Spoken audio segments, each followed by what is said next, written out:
श्रीरामचन्द्राय वागीशायस्य वदने लक्ष्मीर्यस्य च वक्षसि यस्यास्ते हृदये संवित् तं नृसिंहमहं भजे। विश्वसर्गविसर्गादि नवलक्षणलक्षितम् श्रीकृष्णाख्यं परं धाम जगद्धाम नमामि तत्।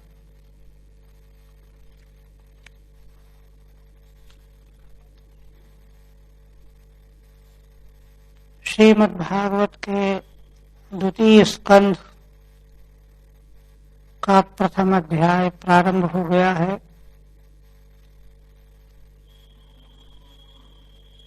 महाराज परीक्षित के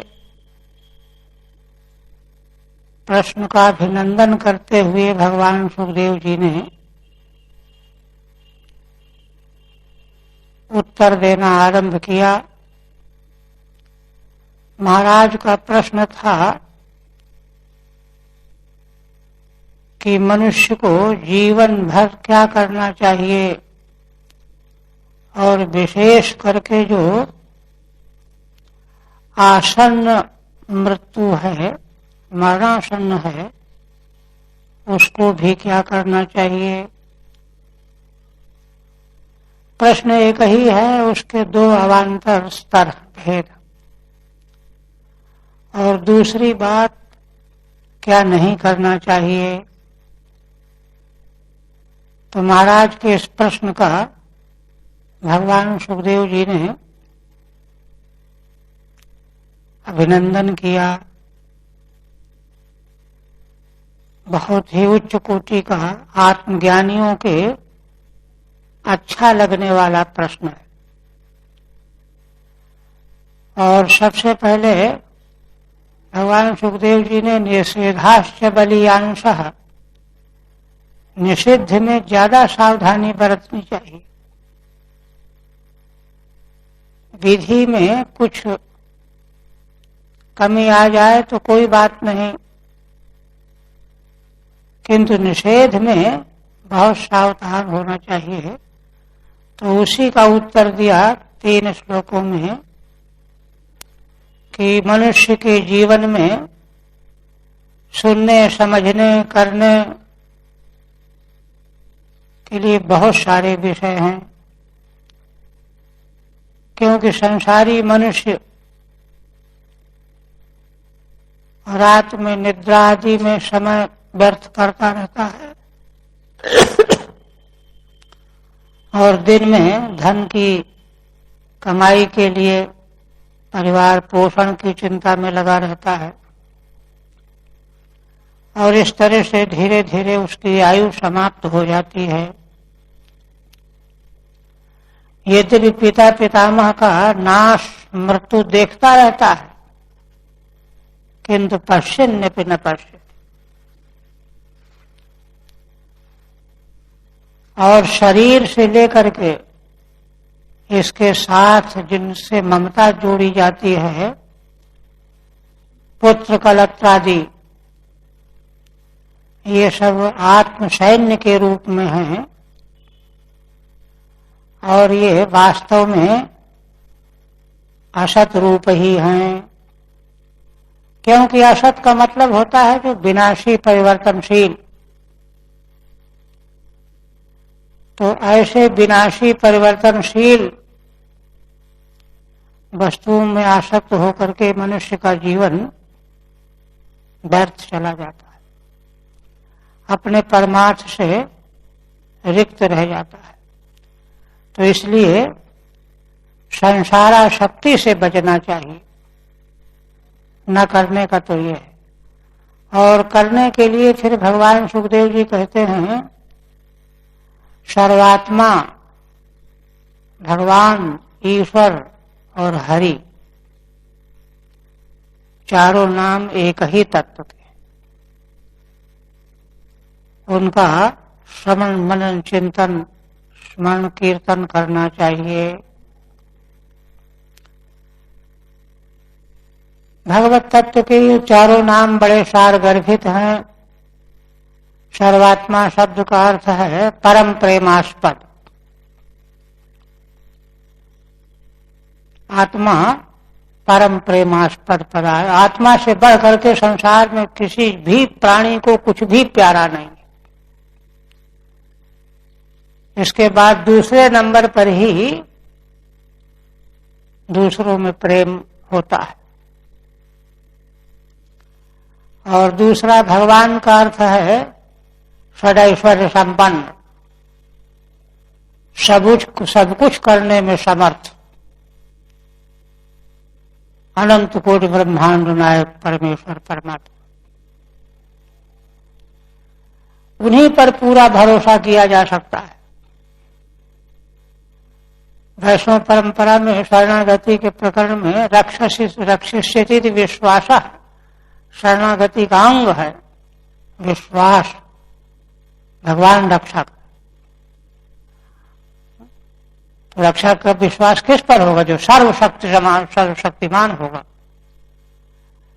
और ईश्वर का अर्थ है नियामक, नियंत्रण करने वाला। कण कण भगवान के द्वारा नियंत्रित है।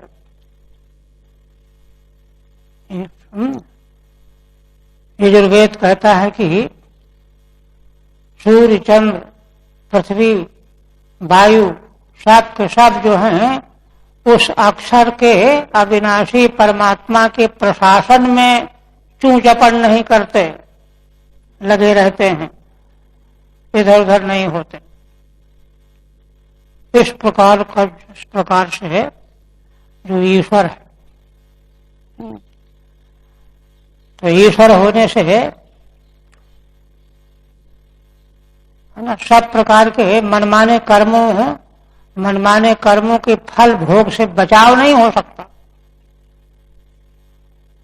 तो वज्र मुद्रित दंड की तरह से ईश्वर का निरूपण वेदों में किया गया है। वज्र लिए हुए, उसको देख करके सारी सृष्टि जो है कांपती है और लगी रहती है।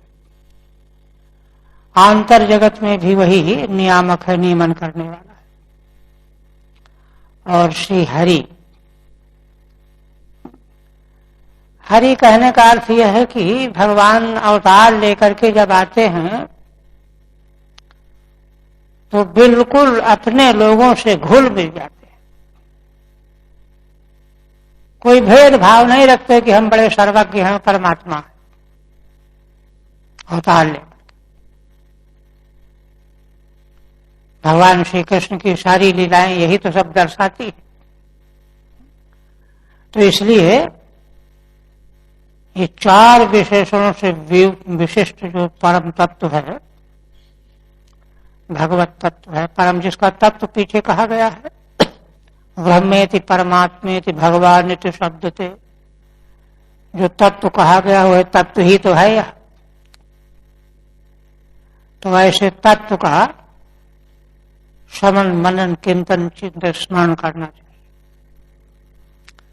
यह सिद्धांत है प्रश्न के उत्तर के।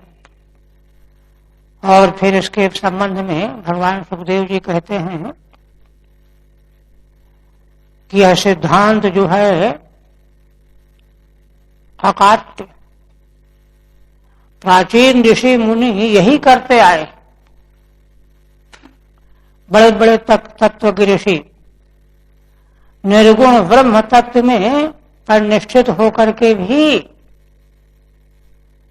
उन्होंने सगुण भगवान में प्रीति की, उनके लीला चरित्रों के गुणगान में मन लगाया। इसलिए यह सदाचार से अनुप्राणित सिद्धांत है। यह सिद्धांत ऊपर से थोपा हुआ नहीं है। इसी तरह से सातवें तक हुआ था ना, सातवें में क्या है, यही हुआ था। अब इसके बाद फिर कहते हैं इदं भागवतम नाम पुराणम ब्रह्म संहितम अधीतवान द्वापरादौ पितुर्द्वैपायनादहम्। हे राजन, देखो यह भागवत नाम का पुराण, इदम शब्द जो है सम्मुख निर्दिष्ट वस्तु के लिए प्रयोग किया जाता है, सर्वनाम है। ये घड़ा, वो कपड़ा, ये मकान। तो उसी प्रकार से भगवान सुखदेव जी कहते हैं जो उनकी अंतःकरण में, उनके चित्त में, आत्मा में विराजमान जो श्रीमद् भागवत शास्त्र है, पुराण,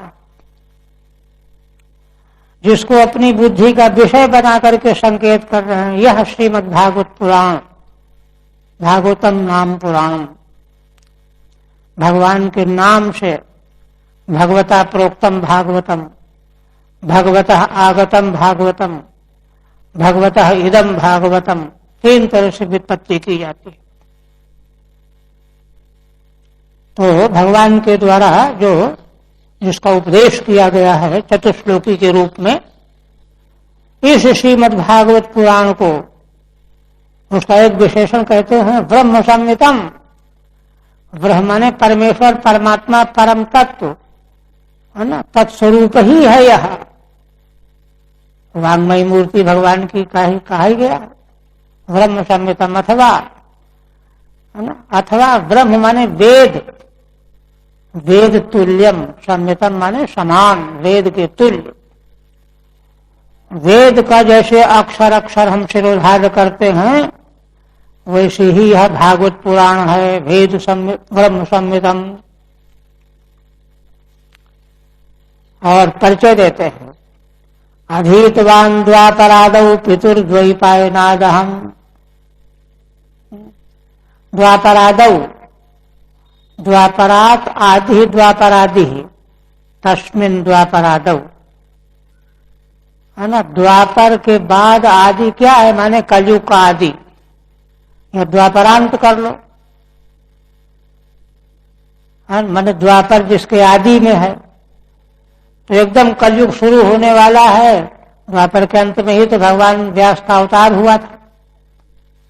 तो द्वापरादौ अधीतवान, किससे अध्ययन किया? पितुर्द्वैपायनादहम्, अपने पूज्य पिता भगवान व्यास से मैंने अध्ययन किया। तो देखिए, ब्रह्म संहितम कहने से, वेद के समान कहने से, वेद की तरह परंपरा बताइए। फिर वेदों की तो परंपराएं हैं, ये शाखा अमुक वेद का, अमुक शाखा, अमुक प्रवर, अमुक गोत्र।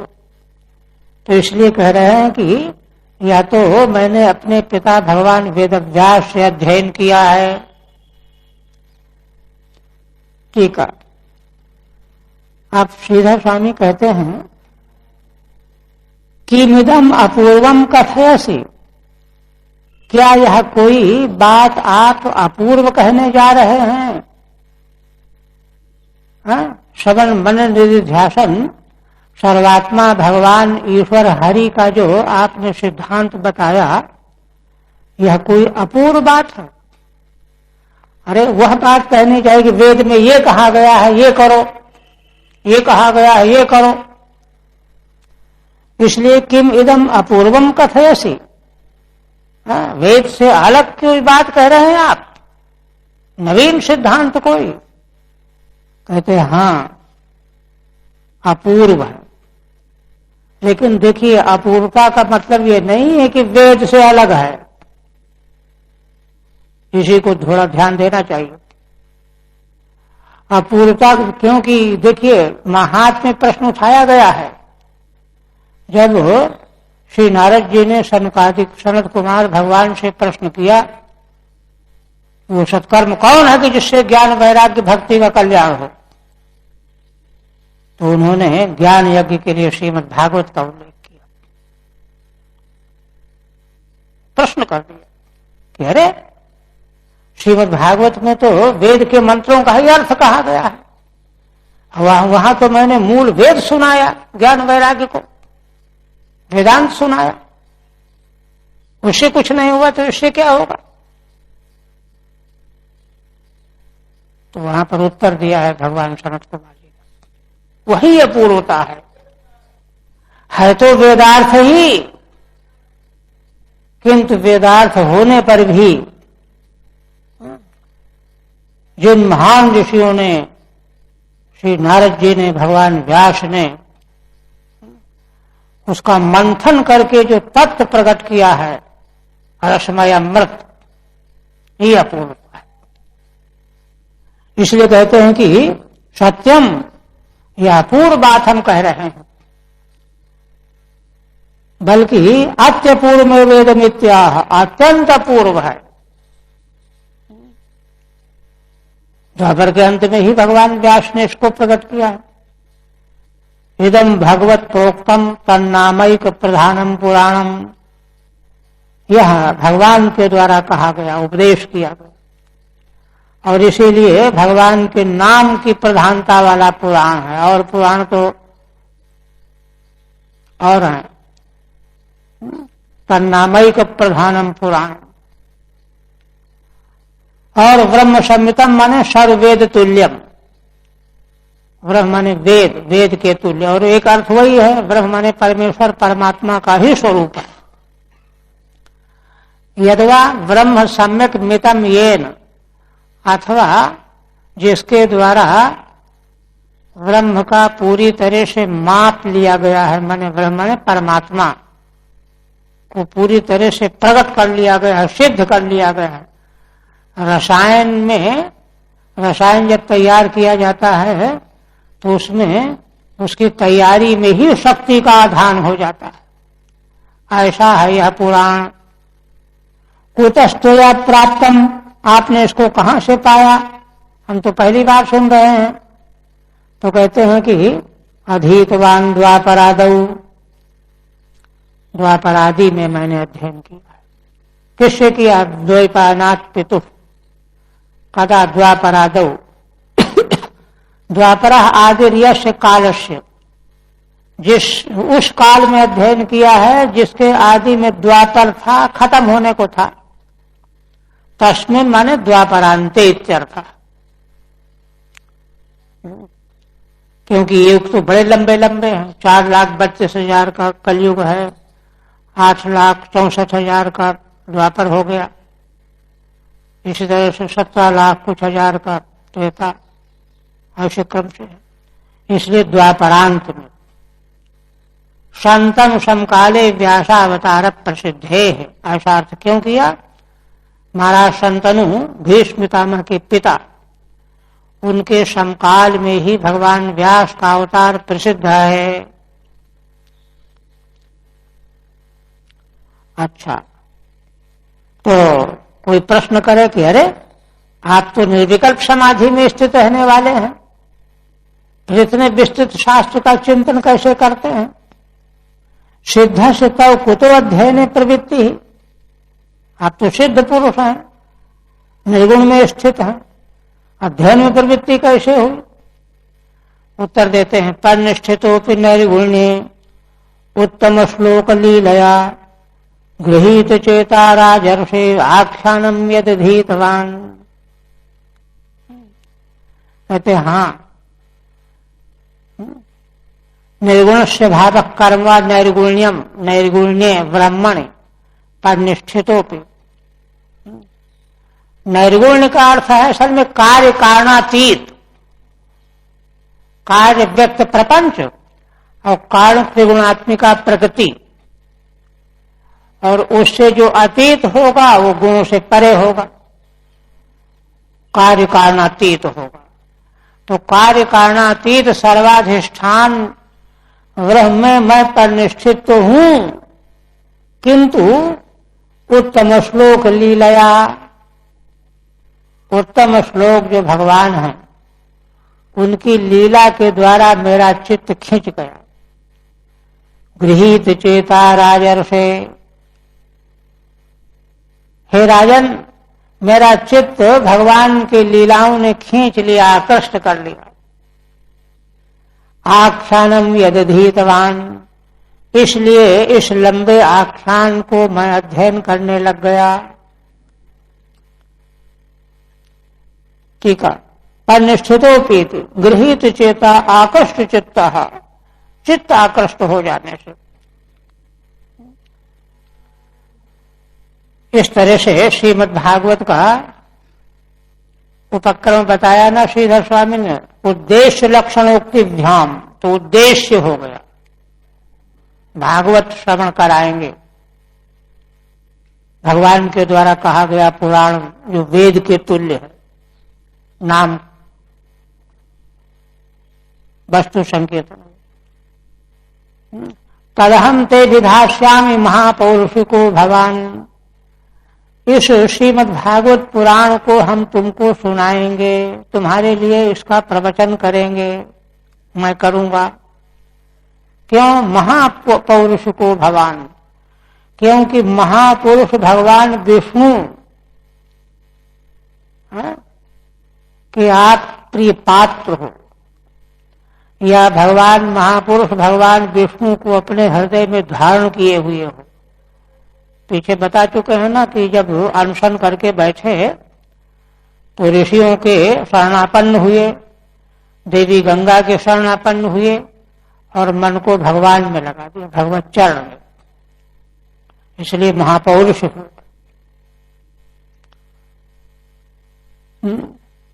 इसलिए आपको मैं इसको सुनाऊंगा। इसको सुनाने से कोई कहे कि क्या होगा, प्रयोजन बताओ, तो यश श्रद्धामाशु श्याम मुकुंदे मतिष्यति। भगवान सुखदेव जी कहते हैं कि यश श्रद्धाम, यहां सप्तमी के अर्थ में षष्ठी है, माने श्रीमद् भागवत में जब कोई श्रद्धा करने लगता है, श्रद्धाम, ऐसे व्यक्तियों को, मनुष्यों को, पुरुषों को, आशु माने शीघ्र ही, मुकुंद भगवान में, श्री कृष्ण भगवान में सती मति उत्पन्न हो जाती है, बन जाती है। वे फिर भगवान को छोड़ करके और को सोचते ही नहीं है। जैसे सती नारी पति को छोड़ करके किसी को अन्य को नहीं सोचती, ऐसे अथवा मति सती होकर के भगवान में लग जाएगी,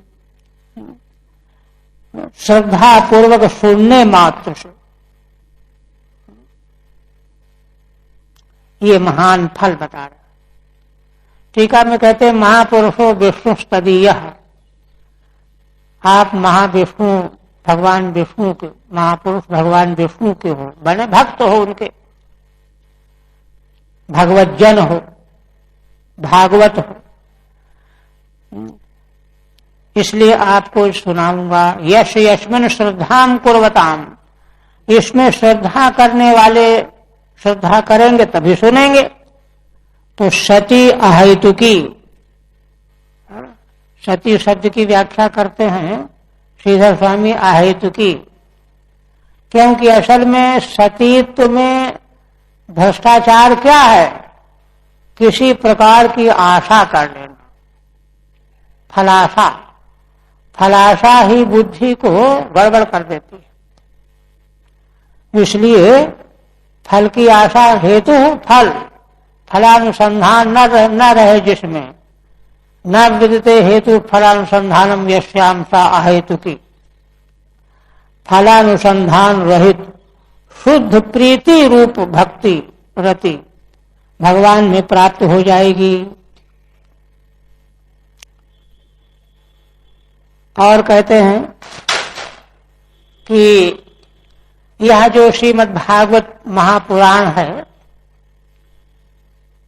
जो महाराज परीक्षित को भगवान सुखदेव जी सुनाने जा रहे हैं, तो उसकी महिमा बता रहे। क्योंकि सुनने वाले तो बहुत तरह के लोग होते हैं। अब सब जो हैं साक्षात परीक्षित जैसे श्रोता तो नहीं मिलेंगे, कई तरह के लोग होते हैं, भिन्न रुचि ही लोग है। तो किनका किनका कल्याण होगा इससे, तो 3 श्रेणी में विभक्त करते हैं, और 3 श्रेणी में सारी मनुष्य जाति आ जाती है। क्या? एतन्निर्विद्यमानानाम इच्छता मकुतो भयम, योगिनाम नृप निर्णीतम हरिर नामानुकीर्तनम। राजन देखो, यह श्रीमद् भागवत पुराण शास्त्र निर्विद्यमाना नाम माने जो संसार में रहते रहते उद्विग्न हो गए हैं, उनको कोई रुचि नहीं रह गई है। कई लोग ऐसे होते हैं, कोई भयंकर बीमारी से तो शिकार हो जाते हैं तो मनाते रहते हैं कि भगवान जल्दी उठा लो, वो तो अलग बात है। किंतु वैसे भी जो है व्यक्ति पुनः पुनः चर्वित चर्वणा नाम है क्या, जिसके संस्कार प्रखर होते हैं उसको ऊब लगने लगती है। अरे क्या वही रात वही दिन, वही पैदा हो मरो, वही पैदा हो मरो, ऐसा सोचने लगता है। चेतन निर्विद्यमाना नाम पहली कोटि, संसार से जो उबे हुए हैं, जिनको वैराग्य है, इधर उधर आसपास जाते हैं, सब जगह उनको गड़बड़ दिखाई देता है। कहते हैं कहाँ चले जाएं, हिमालय में चले जाएं, पहाड़ में चले जाएं, या मरी गंगा में डूब जाएं, ऐसे जो लोग। दूसरे इच्छताम आकुतो भयम, इच्छताम का मतलब है जो चाहते हैं कि हमको धन भी मिले, नौकरी मिले, यश मिले, सम्मान मिले, माने सकामिना, कामनाएं चाहते हैं। और तीसरे अकुतो भयम, अकुतो भयम का मतलब कहीं से कोई भय न रहे, मोक्ष, मोक्ष चाहते,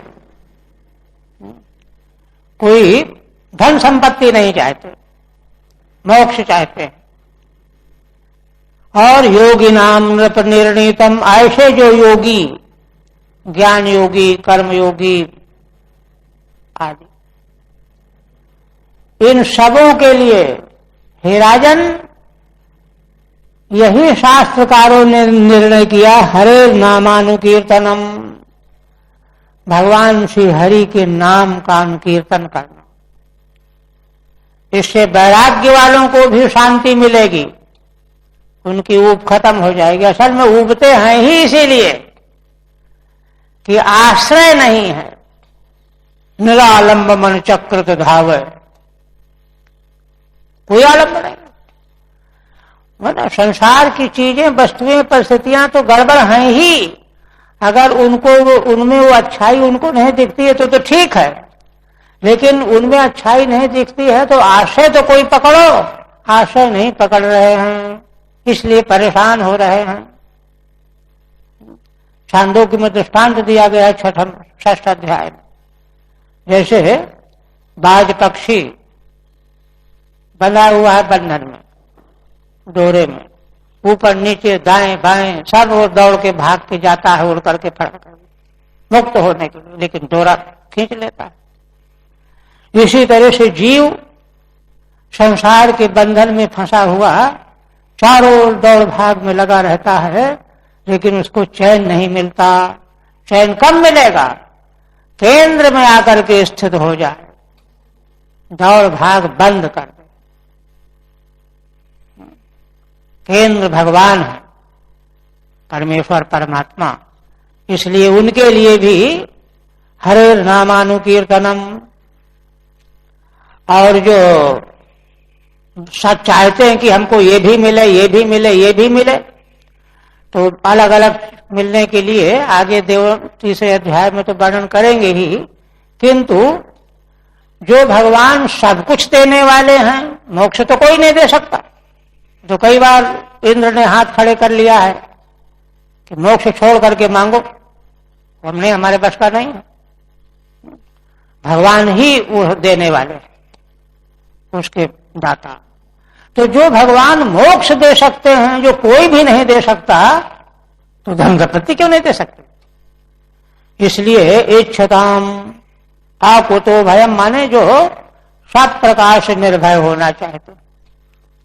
क्योंकि देखिए, मांगी हुई लोक लोकांतर के विषय भोग मांगे जाएंगे तो वहां पर भी भय छूटेगा नहीं। अरे नष्ट न हो जाए, अरे ये न हो जाए, अरे वो न हो जाए। नाश तो होता ही एक दिन, कर्मजन्य जितना भी संसार है सब नाशवान है, इसलिए अकुतो भय तो है नहीं।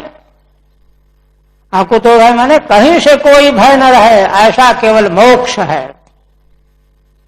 योगिनाम नृप निर्णीतम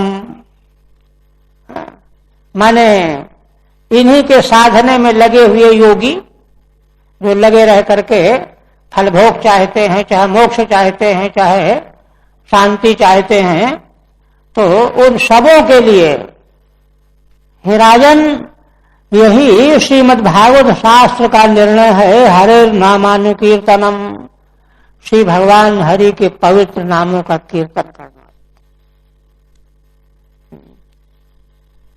ठीक है। साधका नाम सिद्धा नाम च नातः परमन्नच्छ्रेयो अस्ति इत्याह। श्रीधर स्वामी कहते हैं कि भगवान सुखदेव जी का तात्पर्य है कि साधक हो तो सिद्ध हो तो उन दोनों के लिए अन्य कोई श्रेय है ही नहीं। इच्छताम माने कामिनाम, इच्छा करने वाले, ये मिल जाए ये मिल जाए। तत्त फल साधनम एतदेव, तत्त फल की इच्छा करने वालों का भी साधन यही है। और निर्विद्यमाना नाम माने मुमुक्षु नाम, उबे हुए हैं, मुमुक्षु हैं, किसी तरह से राहत मिले, शांति मिले, चैन मिले, मुमुक्षु हैं। मोक्ष साधन में तदेव, मोक्ष साधन भी यही है।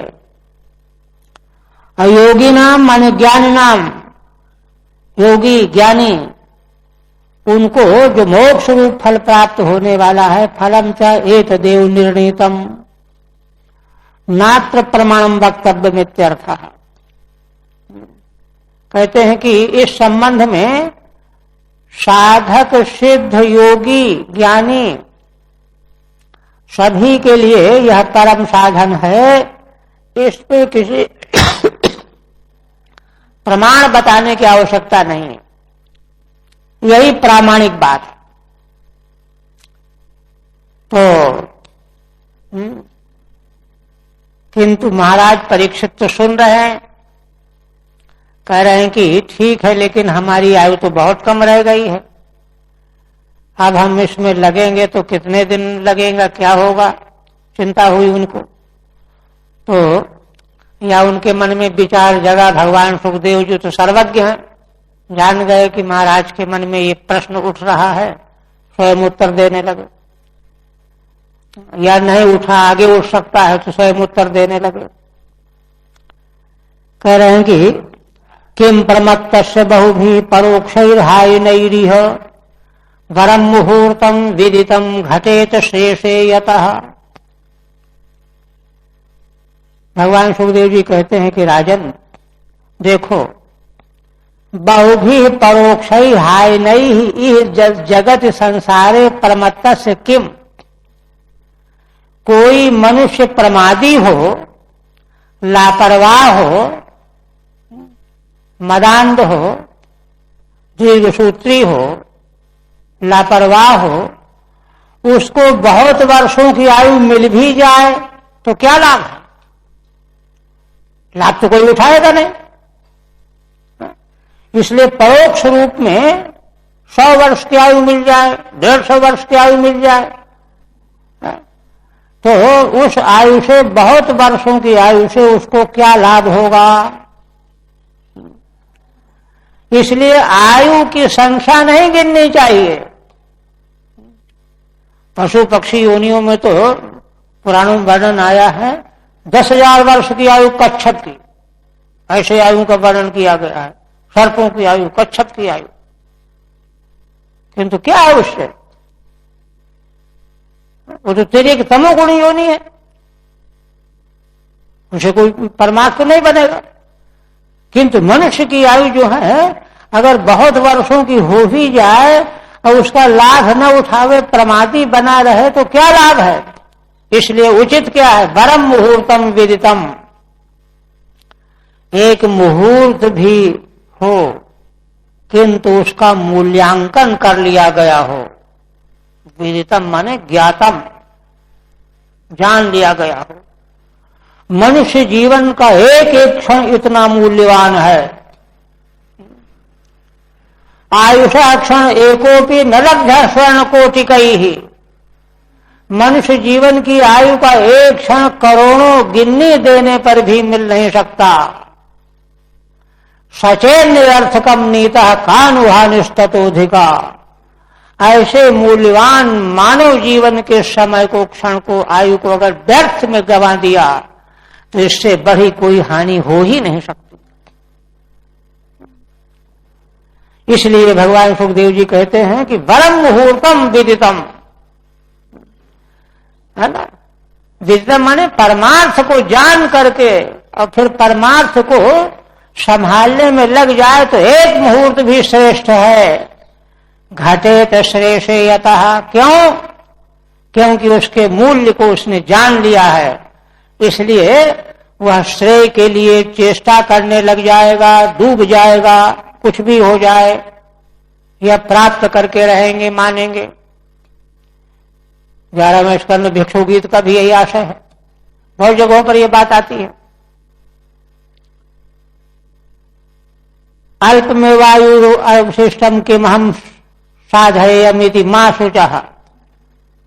श्रीधर स्वामी कहते हैं कि अरे हमारी आयु तो बहुत कम रह गई है, अब हम क्या सिद्ध कर पाएंगे। तो इस पर कहते कि नहीं नहीं, बिल्कुल शोक मत करो। किमिति, क्यों? 3 श्लोकों से कहते हैं। परोक्ष ही अलक्षित ही, परोक्ष अलक्षित होकर के हमको होश ही नहीं, बेहोशी में आयु बीतती चली जा रही है। पीछे वही तो बताया व्यर्थता, है ना। हाय नहीं वर्ष ही किम, क्या मिलेगा उससे, क्या लाभ होगा। किंतु विदितम वृथा याति ज्ञातम, जिसने जान लिया कि वह आयु तो व्यर्थ जा रही है, इसलिए व्यर्थ नहीं जाना चाहिए, अतः परमार्थ के साधन में लग जाता है। यह तो येन ज्ञानेन, है ना। वह एक मुहूर्त का क्षण भी मूल्यवान है, जिसके द्वारा ज्ञान प्राप्त करके श्रेय संभाल लिया जाए। घटे तो, है ना, यत्नम कुर्यात, श्रेय प्राप्ति के यत्न में लग जाना, है ना। लग जाने वाला क्षण भी, मुहूर्त भी बहुत बड़ा समय है। दृष्टांत दे रहे हैं, कहते हैं देखो, है ना, सूर्य वंश में खट्वांग नाम के राजा हुए। महाराज दशरथ के पूर्वज थे, 9वें स्कंध में वर्णन आया है। खट्वांगो नाम राजर्षि ज्ञात्वा ज्ञात्वे यत्ता मिहायुषः मुहूर्तात् सर्वोत्सृज्यो गतवान भयम हरिम। खट्वांग नाम के राजर्षि थे, देवताओं के लिए, दैत्यों को पराजित करने के लिए इंद्रलोक से बुलावा आया। युद्ध किया बहुत दिनों तक। देवलोक में देवताओं की सेवा करते करते सारी आयु क्षीण हो गई, किंतु विजय मिल गई। देवताओं ने प्रसन्न होकर के कहा, वरदान मांग लो राजन, आपने हमारी बड़ी सेवा की। तो बहुत समय हो गया, बहुत समय लगाया आपने। तो उन्होंने कहा कि अच्छा आप पहले ये बताओ कि हमारी आयु कितनी है। देवता तो भूत भविष्य के ज्ञाता होते हैं, तब फिर हम तो बताया कि आयु तो बस 2 मुहूर्त रह गई। तो कहा अच्छा बस ठीक हो गया हमारा वरदान, और हमको जाने दो।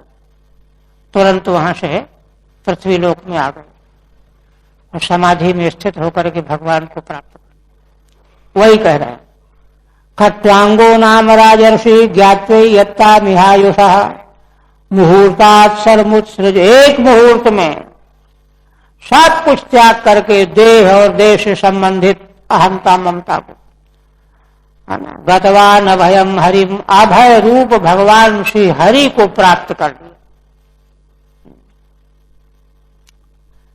ठीक है। खट्वांगो ही देव पक्षे स्थित्वा दैत्यान अजयत। महाराज खट्वांग ने देवताओं के पक्ष में युद्ध करके दैत्यों को जीता। ततः प्रसन्नैर्देवैः वरम वृणीष्व। तब तो देवता प्रसन्न होकर के वरदान मांग लो राजन। इत्युक्ते तेनोक्तम प्रथमम तावन ममायु कथ्यतामिति। वरदान की प्रतिज्ञा वचन देने पर महाराज ने कहा कि पहले हमारी आयु कितनी ये बताओ आप। ततो देवैरुक्तम तत्व मुहूर्त मात्रम अस्ति। इस पर देवताओं ने कहा कि राजन आयु तो तुम्हारी एक मुहूर्त ही रह गई है। तो कहा कोई बात नहीं, एक मुहूर्त तो है। ततो अति शीघ्रम विमानेन भुवमागत्य, शीघ्रगामी विमान से पृथ्वी लोक में आ गए और हरिम शरणम गतः, भगवान के शरण में पहुंच गए। यतः इयम स्वर्ग भूमि, तो कहते वहीं बैठ जाते समाधि में, इतना दौड़ भाग की। तो कहते हैं वह तो स्वर्ग भूमि है, स्वर्ग भूमि में तपस्या नहीं हो सकती, समाधि नहीं लग सकती, है ना। कर्म भूमि तो भूलोक है ना, विशेष करके भारत भूमि, कर्म भूमि पृथ्वी। और कहते हैं तवाप्ते तर्हि कौरव्यो सप्ताहम जीवतावधि, उपकल्पय तत्सर्वम तावद्यत् सांपरायिकम। आप भगवान सुखदेव जी कहते हैं कि राजन तुम चिंता क्यों करते हो, तुम्हारी तो अभी भी जीवन की अवधि 1 सप्ताह की भी है, 24 गुणा करें बहुत घंटे हो जाएंगे। इतनी जीवन की अवधि है तुम्हारी, तुमको कोई चिंता करने की आवश्यकता नहीं। हाँ, साधन में लग जाओ। क्या साधन में लग जाए? उपकल्पय तत्सर्वम तावद्यत् सांपरायिकम। तो देखिए वो असल में साधन में तो लग ही गए थे, किंतु उनको बोध कराना है।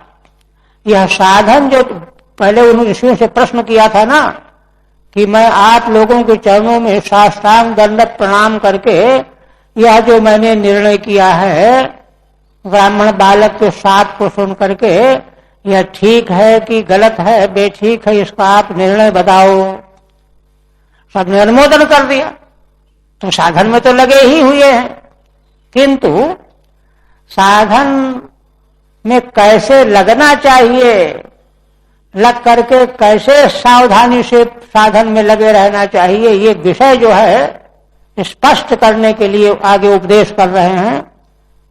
कहते हैं कि उपकल्पय तत्सर्वम तावद्यत् सांपरायिकम। तुम देखो, चिंता न करो, निश्चिंत हो करके सब कुछ संपन्न कर लो।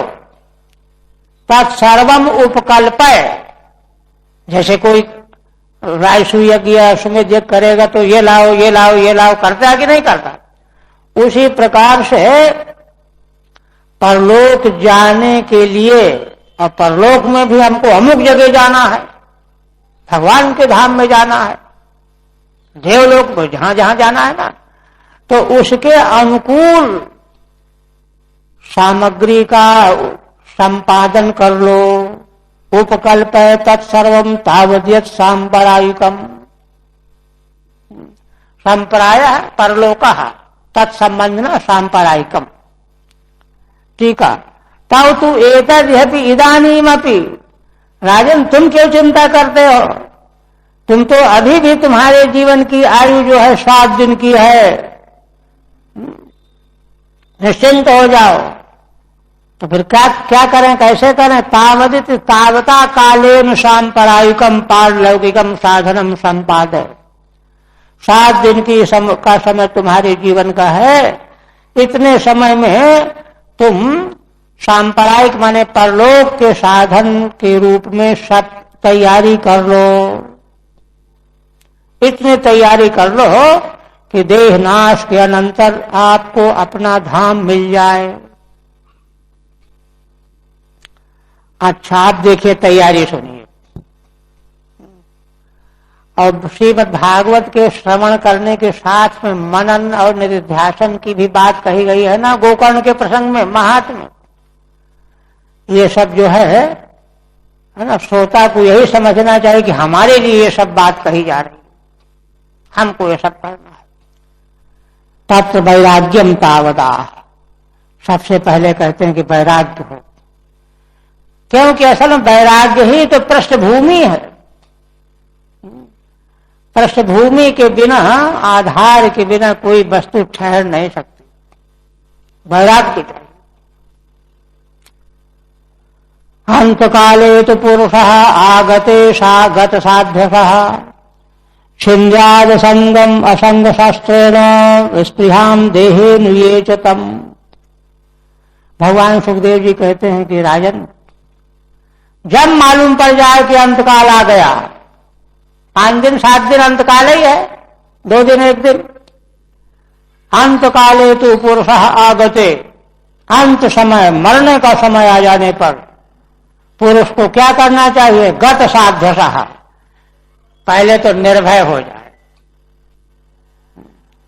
निर्भय असल में इसलिए होना चाहिए कि वो तो होना ही है, वो तो टल सकता नहीं। अवश्यम भाविनी अर्थे तत्र का परिदेवन, जो होने उसके लिए शोक क्या? गत साध्यता। और क्या करे? छिन्द्याद असंग शस्त्रेण स्पृहाम देहे नुयेचतम। असंग रूपी शास्त्र ले, असंग रूपी शास्त्र के द्वारा देह के पर जो स्पृहा अब तक बनी हुई थी उसको काट डाले। और दूसरा, ये च अनु, देह के पीछे किसमें कहां स्पृहा होती है? परिवार में, बाल बच्चों, सगे संबंधियों, ममता। देह में तो अहमता और बाकी सारे संसार में ममता। मकान में, दुकान में, माने देह के पीछे जो ममतास्पद जो वस्तुएं हैं उसको भी असंग रूपी शास्त्र के द्वारा छेदन कर दे, काट डाले। ये वैराग्य है। और असल में देखिए, संत महापुरुष यह करके ही तो आते हैं बाहर, इसलिए वे आदरणीय और पूज्य होते हैं। नहीं तो मनुष्य तो निकल नहीं पाता, फंसे रहता है, योजना बनाता रह जाता है। जैसे तो कीचड़ में फंसा हुआ बैलगाड़ी का पहिया, योजना बनाओ तो थोड़ा निकला, फिर लग गया, फिर निकला, फिर लग और धंस जाता है। तो निकलने का ढंग ही है कि रात बाहर हो जाए, निकल जाए। तो ये कहते हैं, ये देहे अन्वेचतम, ये उनकी महानता है। ठीक है। तत्र वैराग्यम तावदा अंत काले थे गत साध्यसो मृत्यु भय शून्य, मृत्यु भय से शून्य हो जाए, कोई भय न करे। असंगो नाम अनासक्ति ही, असंग माने आसक्ति रहित होना ही असंग होना। तेन शस्त्र निष्पृहाम, उस शास्त्र के द्वारा स्पृहा माने सुखेच्छाम। असल में देखिए, स्पृहा की व्याख्या सुखेच्छा क्यों कर रहे हैं? असल में देखिए होता क्या है, बालकों के प्रति, परिवार के सदस्यों के प्रति जो स्पृहा, उसका क्या रूप है? वो हमको दिखाई देते रहे तो अच्छा लगता है, सुख मिलता है। चाहे नालायक भी हो तो भी उनसे वियोग नहीं सहन कर सकता, व्यग्र हो जाता, दुखी हो जाता। इसलिए स्पृहाम सुखेच्छाम। और तम देहम अनु, ये पुत्र का लत्रादय, और देह के पीछे के जो हैं ये पुत्र का लत्रादि, ते सब स्पृहाम सिंध्यात, देह से भी तो सुख की इच्छा, सुख मिलता है।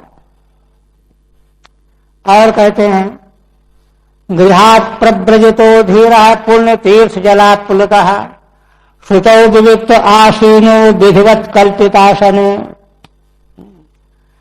भगवान सुखदेव जी कहते हैं कि राजन, धीर पुरुष, देखिए वैराग्य होगा वही तो धीर होगा। धीर की परिभाषा की गई है, विकार हेतु सत विक्रियंते ये शाम न चेतांश तय धीरा। विकार के हेतु मौजूद रहने पर भी जिनका चित्त विकारापन्न न हो, वे धीर। सिद्धांत कौमुदी में प्रयोग दिया गया है, कारक प्रकरण में, व्याकरण में, है ना।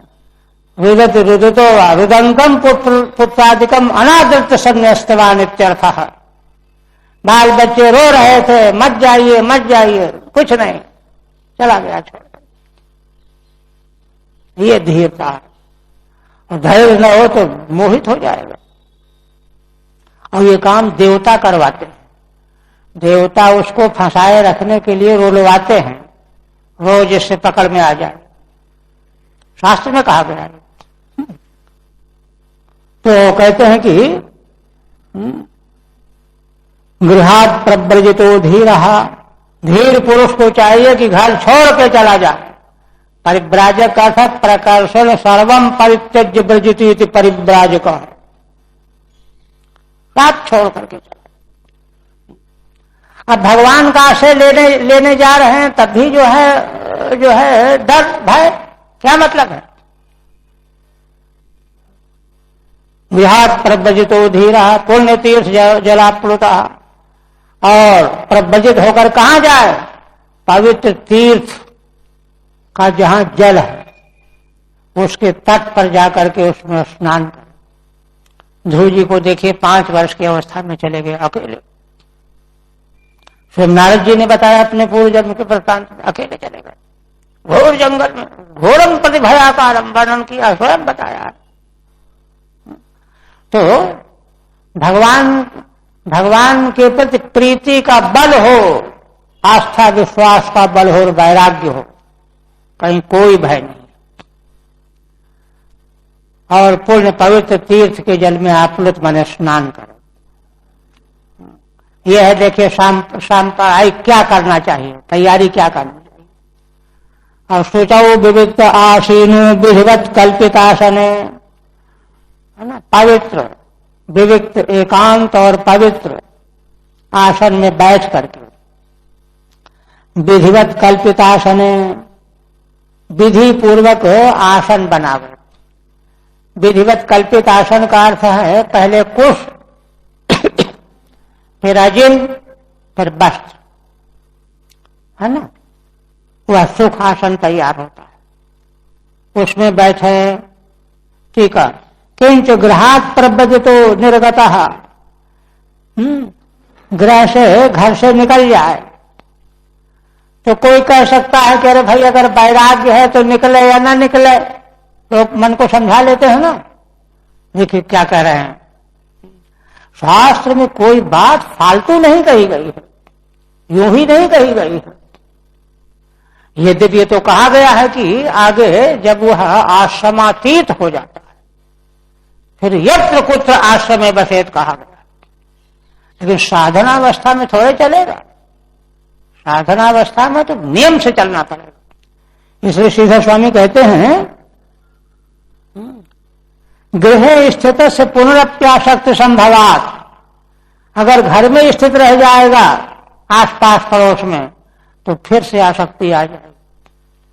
संसार की आसक्ति तो तालाब की काई की तरह होती है, हाथ से हटाना बंद किया कि आ गई, छा जाएगी। इसलिए जो है परिव्राजक होना चाहिए। पुनप्यासक्त संभवात तत्र अष्टांग योग मां, और वहां पर जाकर के परिव्राजक होकर के अष्टांग योग का,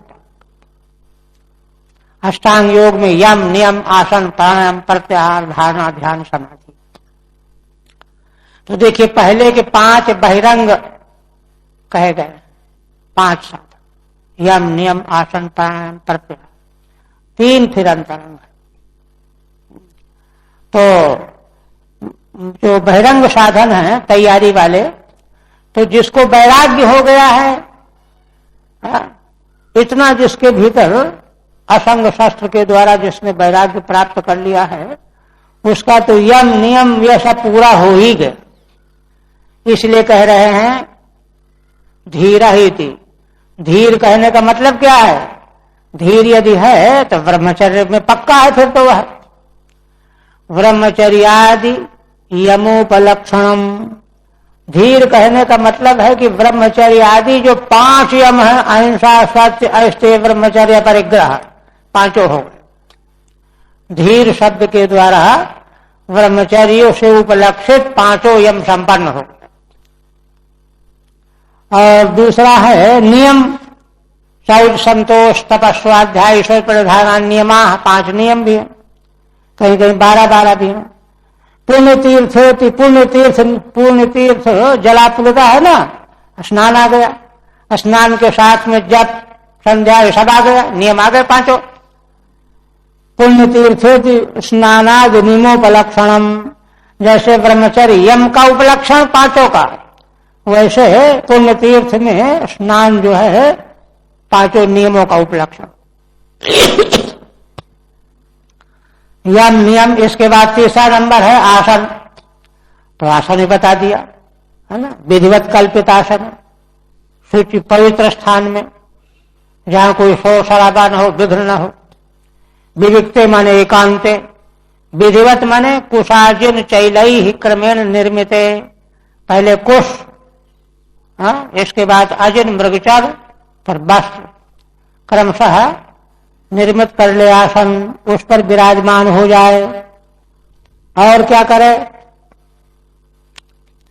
आभ्यसेन मनसा शुद्धम त्रिविद ब्रह्माक्षरम परम, मनोयच्छेद्यत श्वासो ब्रह्म बीज मविस्मरण, है ना। मनसा शुद्धम त्रिविद ब्रह्माक्षरम परम अभ्यसेत, मन के द्वारा 3 अक्षर वाला जो ब्रह्माक्षर प्रणव ओम, यह परम अक्षर है। प्रणव जो है, ओंकार जो है, ये सर्वोच्च अक्षर है। सर्वोच्च क्यों है कि तो समय लग जाएगा। प्रणव से ही अकार उकार मकार से ही सारे वर्ण प्रकट हुए हैं। श्रुति कहती है अकार एवेशा सर्वावा, है ना। वैदिक लौकिक जितनी भी शब्द राशि है, इस रूप में आकार ही विवर्तमान हुआ है। इसलिए प्रणव जो है परम अक्षर हुआ, अविनाशी। अक्षर माने अविनाशी, परमात्मा भी होता। उसका शुद्ध रूप में मन के द्वारा अभ्यास कर, वाणी से बोलने की जरूरत नहीं है, मन के द्वारा। मानस जप, मानस वाचिक और उपांशु 3 तरह का होता है ना। तो मानस अभ्यास, जप अभ्यास माने बार बार अभ्यास जप है। मनो यच्छे जिता श्वास हो, और मन को श्वास के द्वारा, श्वास प्राणायाम, जिता श्वास से प्राणायाम आ गया, प्राणायाम के द्वारा मन को वश में करे। मन को वश में करने का साधन प्राणायाम। और कहते हैं कि प्राणायाम काल में भी ब्रह्म बीज मविस्मरण, ब्रह्म बीज कौन है, वही प्रणव, उसको विस्मृत न होने दे। भीतर भीतर वह स्मरण उसका बना रहे प्राणायाम के समय में। ठीक है। जप गर्भम प्राणायामम वक्तुम जप माह, जप जिसके गर्भ में है ऐसा प्राणायाम। यम नियम आसन के बाद प्राणायाम का नंबर आया ना, तो उस प्राणायाम में जप भी चलता रहे। प्राणायाम में कई तरह के मंत्रों का प्रयोग, जैसे संध्या बंदन के उसमें मंत्र का प्रयोग है। तो कहते हैं त्रिविध ब्रह्माक्षरम, त्रिविध त्रिभी आकारादिभिर वर्तितम, अकार उकार मकार ग्रथितम, 3 अकार उकार मकार से ग्रथित जो अक्षर प्रणव ओम, वही ब्रह्माक्षर है। प्रणवम मनसा अभ्यसेद आवर्तित, मन के द्वारा उसका बार बार जप करे, आवर्तन करना, जप करना। मन से इंद्रिय प्रत्याहारम वक्तुम, जब मन वश में हो जाए तो इंद्रियों का प्रत्याहार करो। प्राणायाम के बाद प्रत्याहार ना, यम नियम आसन प्राणायाम के बाद प्रत्याहार 5वां साधन आया। अब प्रत्याहार का मतलब होता है इंद्रियों का विषयों से हटाना। प्रत्याहारणम प्रत्याहार, ये काम कौन करेगा, मन करेगा, है ना। और मन अगर स्वयं ही चंचल है तो वो कर नहीं पाएगा। तो प्राणायाम के द्वारा पहले मन को संभालो, अपने वश में करो, तब मन से कहो भैया इंद्रियों को लौटा लो। वही कह रहे हैं मनसा, है ना, मन से इंद्रिय प्रत्याहारम, इंद्रियों का प्रत्याहरण माने प्रत्याहार, लौटाना। पांचों ज्ञान इंद्रियां, कर्म इंद्रियां अपने व्यापार से विरत कर लो। नेत्र रूप देखने की ओर न दौड़े, कान शब्द सुनने की ओर न दौड़े, दौड़ने न पावे, क्योंकि मन के साथ में जुड़े बिना इंद्रिय व्यापार कर नहीं सकती। तो मन जब वश में हो जाएगा, हथियार डाल देगा, तो इंद्रियां अपने आप वश में हो जाएंगी। वक्तुम प्राणायामेन मनो नियमनमाह, है ना, मन के द्वारा इंद्रियों का प्रत्याहार कराना है, इसलिए पहले प्राणायाम के द्वारा मन का नियमन कहा गया। मनो यच्छेद वशी कुरियात, मन को प्राणायाम के माध्यम से वश में कर ले।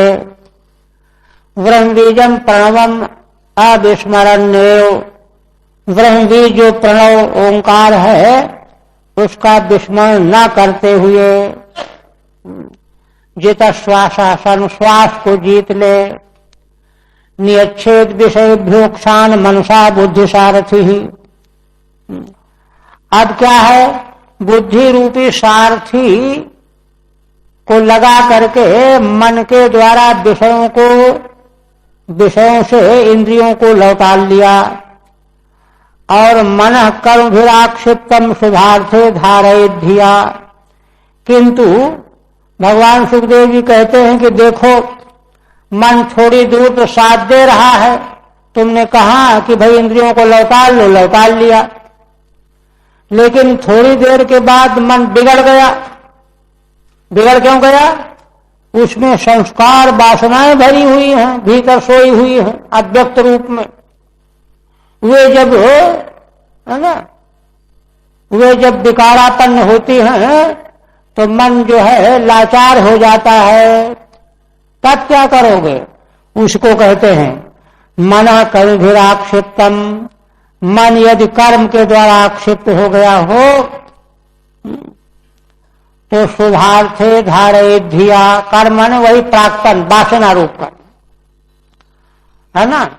तब बुद्धि के द्वारा साधक को चाहिए शुभ अर्थ में उसको फिर से संभाल के लगावे प्रयत्न पूर्वक। शुभार्थ भगवान परमेश्वर परमात्मा, उस शुभ अर्थ में लगा दे, है ना। भगवान ही शुभ अर्थ है।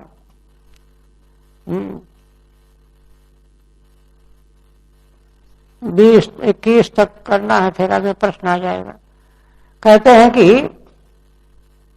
प्रत्याहार मां, प्रत्याहार कहते टीका में, नियच्छेद निग्रहणीयात, निग्रह कर ले।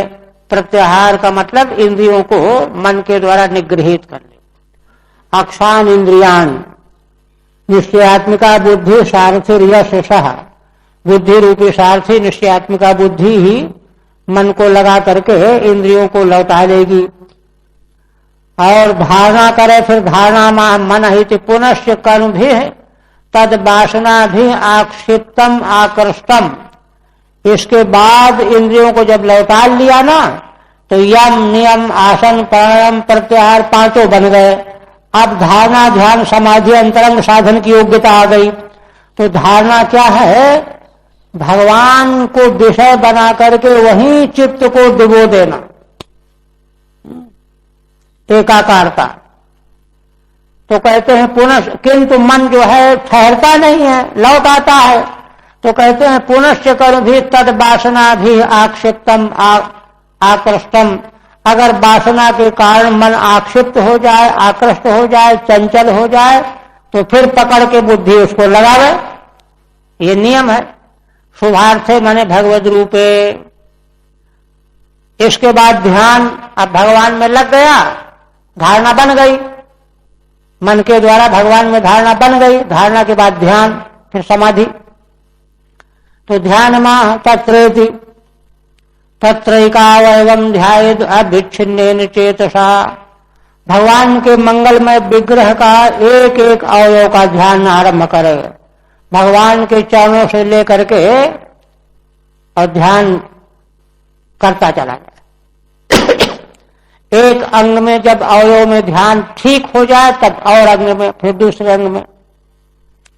अविच्छिन्न चेतसा, और चित्त को बीच में विश्राम न करने दे लगातार, नहीं तो गड़बड़ हो जाएगा। मनो निर्विषयम युक्त्वा ततः किंचन न स्मरेत, और फिर ऐसा करके फिर अंत में मन को निर्विषय छोड़ दे, है ना। भगवान के मंगलमय अंगों का ध्यान करते करते समग्र अंग का ध्यान करके फिर मन को छोड़ दिया, निर्विषय कर दिया। तथा किंचन न स्मरेत, और फिर कोई भी स्मरण करने की बात न रहे। पदम तत्परमं विष्णुर मनो यत्र प्रसीदति। श्री सुखदेव भगवान कहते हैं कि यही परम पद है, भगवान विष्णु का यही परम पद है। इसका लक्षण क्या है, पहचान क्या है? मनो यत्र प्रसीदति, वहां पर मन पहुंच करके अत्यंत प्रसन्न हो जाता है, गदगद हो जाता है। ध्यान मा तत्रेति एकम एकम पादाद्यवयवम, एक एक पादादि का अवयव। विशेष में बहुत विस्तार से ध्यान की प्रक्रिया बताई गई है। अविच्छिन्न माने समग्र रूपाद अभियुक्तेन, माने भगवान के एक एक अंग का ध्यान करता जाए, फिर दूसरे अंग में ले जाए, तीसरे में ले जाए, लेकिन पहले जिनका ध्यान कर लिया उनको छोड़ना नहीं है। धीरे धीरे समग्र अंग का ध्यान करके स्थित हो। आश्रय विशेषण सामान्यतः चित्त स्थिरीकरण धारणा, धारणा और ध्यान का फर्क बता रहे हैं श्रीधर स्वामी। आश्रय विशेष के द्वारा सामान्यतया चित्त को केवल स्थिर कर देना, हिलना डुलना बंद हो जाए बस, और नहीं, ये तो है धारणा। और अवयव विभावनया तद्दाढ़्यम ध्यानम, और फिर ध्यान क्या है? फिर तो विषय में मन गहराई से एकदम संपृक्त हो जाए, ध्येयाकार बन जाए। धारणा में ध्येयाकार नहीं बनना, ये भेद है दोनों में, धारणा और ध्यान में। अब समाधि तक ले जा रहे हैं। निर्विषयम मनोयुक्त्वा, समाधि सविकल्प निर्विकल्पक भेद से दो प्रकार की है ना। निर्विषयम मनोयुक्त्वा समाधाय स्थिरी भूते मनस स्फुरत परमानंद मात्राकारम कृत्वा, जब मन स्थिर हो जाएगा तो केवल मात्र परमानंद मात्र आकार स्फुरित होने लगेगा। और यही भगवान विष्णु के परम पद की प्राप्ति है। केवल परमानंद में मन डूब गया। भगवान का स्वरूप तो परमानंद ही है। डूब गया, प्रसीदत उपसाम्यति। अच्छा, और कहते हैं कि देखो, बीच में अगर मन रजस्तमोभ्याम आक्षिप्तम विमूढ़म मन आत्मनः यच्छेद धारणया धीरो हंतिया तत्कृतम मलम। रजोगुण तमोगुण के द्वारा, देखिए चित्त गुणात्मक है, योग दर्शन में इसका विवेचन किया गया है ना। सात्विक चित्त शांत होता है, रजोगुणी चित्त विक्षिप्त होता है, और तमोगुणी चित्त जो है मूढ़ होता है ना। शांतम विक्षिप्तम मूढ़म त्रिविधम चित्तम भवति। तो शांत रहेगा तब तो परमानंद रूप में समाहित रहेगा। रजोगुण का असर आया तो विक्षिप्त हो जाएगा, चंचल हो जाएगा, शांति भंग हो जाएगी, और मूढ़ हो जाएगा तो और भी सब गया। तो भगवान सुखदेव जी कहते हैं कि यदि मन, अभी तो साधन है ना, गड़बड़ा गया, रजोगुण ने आविष्ट कर लिया, तमोगुण ने विक्षेप पैदा कर दिया, तब क्या करे? रजस्तमोभ्याम आक्षिप्तम विमूढ़म मन आत्मनः, है ना। रजोगुण तमोगुण के द्वारा विक्षिप्त यथा शंख लगाओ, रजोगुण के द्वारा विक्षिप्त होगा और तमोगुण के द्वारा विमूढ़ होगा। रजोगुण तमोगुण के द्वारा विक्षिप्त या विमूढ़ हुआ जो मन, इसको क्या करना चाहिए? कहते हैं कि प्रयत्न पूर्वक फिर जिससे जो है मन को धारणा के द्वारा स्थिर करना चाहिए। विक्षेप तो हटाना पड़ेगा, विमूढ़ता हटाना पड़ेगा। यच्छेद धारणया धीरो हंतिया तत्कृतम मलम। क्यों? क्योंकि देखिए रजोगुण तमोगुण कहां से आ गए? रजोगुण तमोगुण जो चित्त को विक्षिप्त और विमूढ़ बनाने वाले ये वासनाओं, सोई हुई वासनाएं हैं, संस्कार जो सोए हुए हैं, आकर के विघ्न कर दिया। इसलिए उस विघ्न को जब तक निर्मूल नहीं किया जाएगा तो बार बार उपद्रव करते रहेंगे ये संस्कार। उसका उपाय क्या है? धारणा के द्वारा उन संस्कारों को मिटाओ, रजोगुणी तमोगुणी संस्कारों को। उनको मिटा देने के बाद फिर वे आने बंद हो जाएंगे। योग दर्शन में सब चर्चा है। और कहते हैं यच्छेद धारणया धीरो हंतिया तत्कृतम मलम। धीर हो करके, घबराए नहीं कि अरे ये मन क्या हो गया, घबराने की बात नहीं, ये तो साधन के मार्ग में होता ही ऐसा। धीर धारण करके वह धारणा के द्वारा फिर मन को है ना स्थापित करे। धारणा के द्वारा स्थापित करने से क्या होगा? तत्कृतम मलम हंति। रजोगुण तमोगुण का जो मल है, विक्षेप और विमूढ़ता, वो धारणा ही उनको निर्मल कर देगी, ध्वस्त कर देगी, खत्म कर देगी, साफ कर देगी। इसलिए देखिए साधन की दृष्टि से बहुत ही सुंदर ये समझने लायक बात है कि अंतरंग साधना में धारणा जो है मूलभूत तत्व है। उसी धारणा का आगे अध्याय के अंत तक जो है विस्तार से विवेचन करेंगे भगवान सुखदेव जी।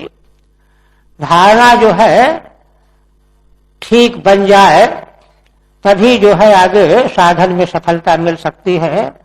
धारणा के ठीक नहीं होने पर बार बार विघ्न होगा, उच्चाटन होगा और गड़बड़ होता रहेगा।